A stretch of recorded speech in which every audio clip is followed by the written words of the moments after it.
Nós estamos aqui hoje em mais um Papo Fácil. Eu estou com o Cristiano Lucena, ele é vice-presidente para a América Latina para soluções de data center. Cristiano, obrigado por me receber para essa conversa nesses dias tão confusos, complicados, que a gente vai sair deles, mas a gente tem uma história bastante interessante para contar. Muito obrigado. Obrigado a você, Flávio, pelo convite. É um prazer estar aqui contigo hoje. Muito obrigado. Olha, quando eu fui provocado com esse tema de data center autônomo, servidores autônomos, eu confesso para você que eu fiquei bastante tocado, a minha curiosidade ficou bastante aguçada. Então vamos começar tentando explicar para as pessoas que estão compartilhando esse vídeo, estão vendo esse vídeo com a gente, qual seria esse conceito de sistema autônomo, porque eu posso até entender um carro autônomo, mas o que seria um servidor autônomo ou automatizado? Enfim, vamos explicar para as pessoas primeiro o conceito.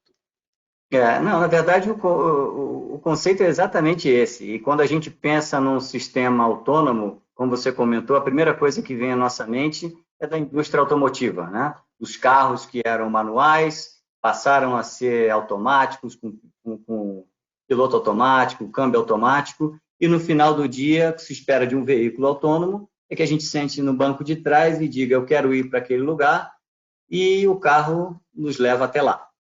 E quando a gente traça um paralelo para esse nosso papo de hoje aqui, com essa solução autônoma, é exatamente isso, ou seja, baseado num outcome, ou seja, num resultado. A gente diz para o sistema o que quer e no final do dia ele te entrega.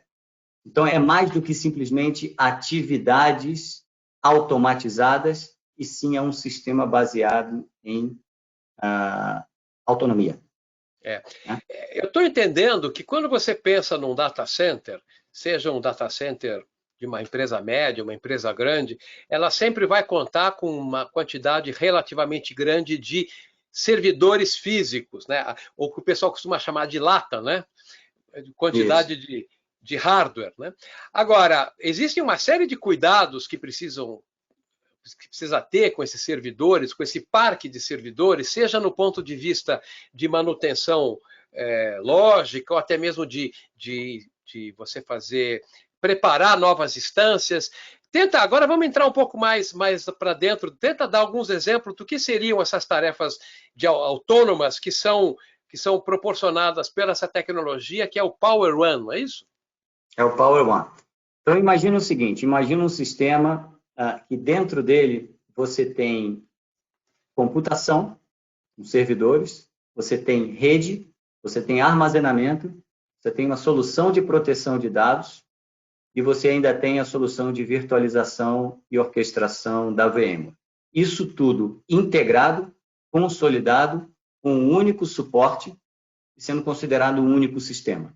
Como se fosse um mini data center, né, dentro de um sistema. Então, cuidados, por exemplo, você citou uma arquitetura tradicional de 3 tiers com servidor, com redes e armazenamento. Você vai fazer uma atualização de um microcódigo ou de um driver, você precisa tomar cuidado se aquela nova versão ela é compatível com todo o seu ecossistema de componentes. Numa solução como essa, por exemplo, parte do módulo, de um dos módulos autônomos que ele tem, é justamente para entender, monitorar, alertar, fazer atualizações integradas e consistentes com todos os elementos que estão ali dentro, de maneira completamente transparente e com um mínimo de intervenção humana.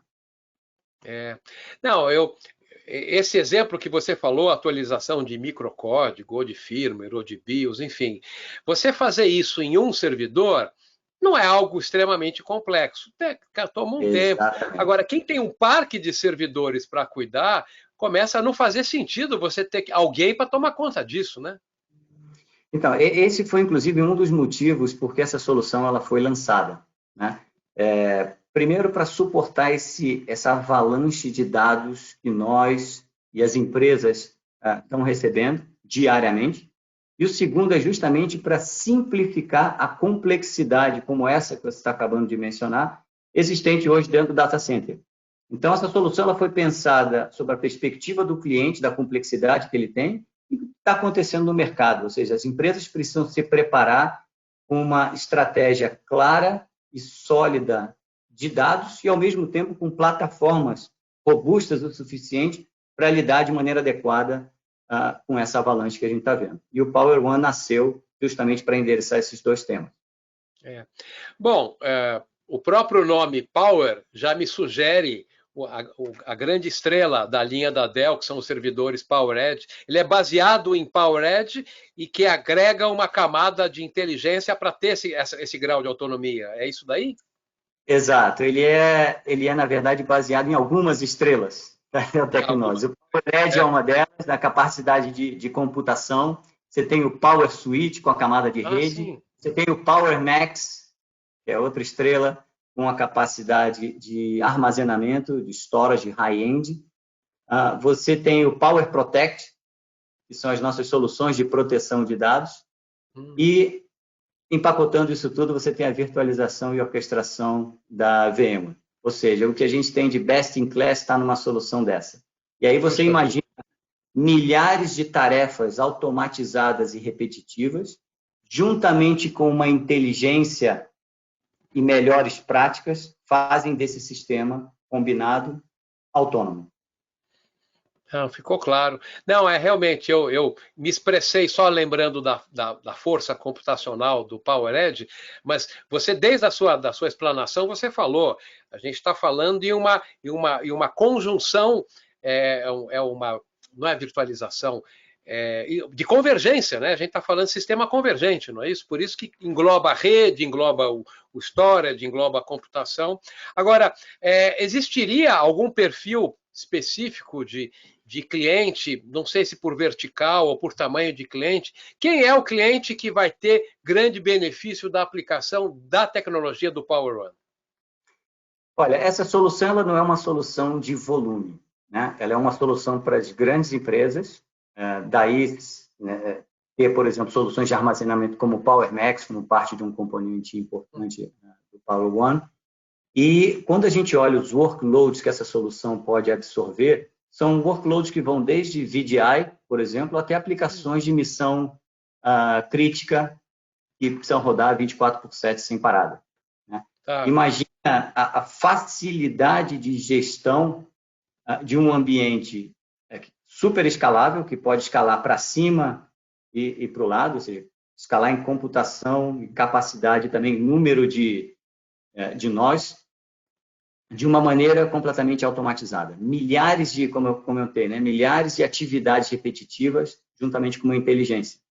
Por exemplo, né, você me pediu um exemplo, a criação, por exemplo, de um ambiente temporário computacional. Imagina um portal que você vai definir, por exemplo, a quantidade de capacidade computacional, de armazenamento, com que níveis de serviço. Com alguns cliques no mouse, você já tem esse ambiente pronto para você.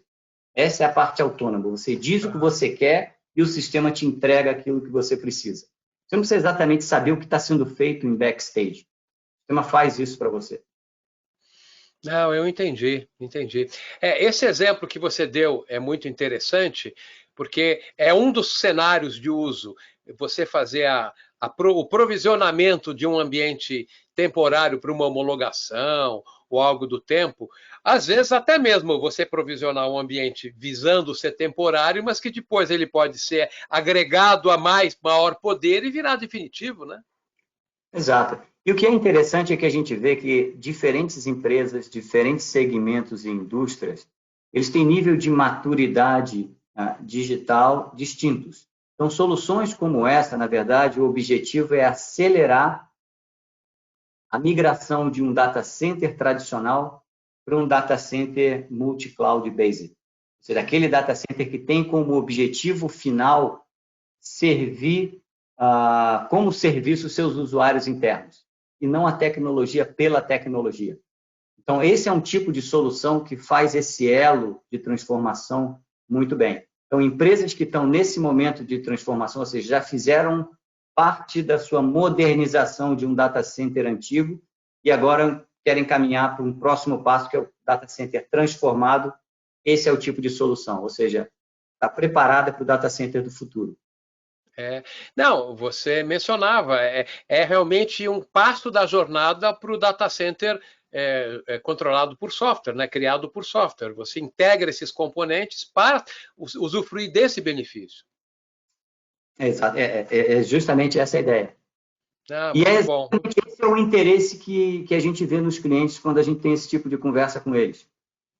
Principalmente esses que já estão num nível de maturidade um pouco diferenciado e querem dar um próximo passo, e o próximo passo tem a ver com autonomia e com automatização. E não somente da tecnologia, dos processos, das pessoas, realmente é uma escala de diferentes níveis de data center. Não, ficou claríssima a percepção de valor que o cliente vai ter da solução, porém ele precisa estar ou almejando estar num certo grau de maturidade um pouco acima, já visando essa automação, esse grau de data center gerenciado, criado por software, ou pelo menos querendo chegar lá, né? Exato. A proposição de valor, Flávio, ela é muito simples, ela é reduzir a complexidade do data center atual. Claro. Você mesmo comentou, quanto maior o data center e mais complexo, mais benefício com esse tipo de solução você tem. Você vai ver realmente a diferença de gestão. Reduzir risco operacional, né? Aproximadamente 98% de redução em tarefas que eram feitas de maneira manual e repetitiva, agora vão ser automatizadas e autônomas, né? Ter maior uptime das aplicações, os sistemas ficam no ar mais tempo, e no final do dia prover mais agilidade e flexibilidade para o data center. Com certeza. Agora, para a gente encerrar a nossa conversa, me conta sobre a disponibilidade, ele já está disponível desde quando vai estar? Enfim, vamos começar a falar um pouco sobre isso. Não, essa solução já está disponível, nós anunciamos no final do ano passado, e quanto mais a gente conversa com os clientes, mais interesse tem. Então, é uma solução que já está aí pronta. Não, maravilha. Ainda não deve fabricar aqui, porque ninguém ia, num prazo tão curto, ainda mais com esse ano de 2 meses que a gente teve, a conseguir fazer, mas o futuro ninguém sabe, né? Quem sabe um dia possa até ser, como outros produtos da Dell que conquistaram espaço lá na linha de montagem de Hortolândia. Eu diria que isso faz parte da evolução natural de todos os anúncios que a gente faz e, no final, por uma decisão de negócio, onde fica a fabricação. Claro, não, a gente sabe que depende de volumes, enfim. Não, mas muito interessante. Realmente foi muito interessante essa nossa conversa, porque eu realmente fiquei com uma pulga desse tamanho atrás da orelha. O que seria um sistema autônomo? Ficou muito clara a explicação, o valor da tecnologia, e realmente a gente vai voltar a falar, quem sabe mais para o final do ano, quem sabe presencialmente. Eu não pude visitar o novo Customer Center, que ele mudou de endereço recentemente, não foi isso? Agora está aqui na Verbo Divino. Isso. Eu não pude, na ocasião que foi feito esse anúncio, vocês convidaram o pessoal para ir lá conhecer, eu tive compromisso. Já está convidado, Flávio. Então eu vou lá. O café é bom? É ótimo. Então tá. Se tem um café bom, a gente vai. A gente vai lá para conhecer, para voltar a falar desse assunto, que com certeza você vai ter novidade sobre esse lançamento para a gente falar mais sobre ele. Combinado? Fechado. Muito obrigado pela oportunidade. Um grande abraço para você. Maravilha. Esse foi mais um Papo Fácil com Cristiano Lucena, vice-presidente para a América Latina para as soluções de data centers da Dell Technology. Muito obrigado, fique bem, seguro em casa e até a próxima. Fiquem seguros.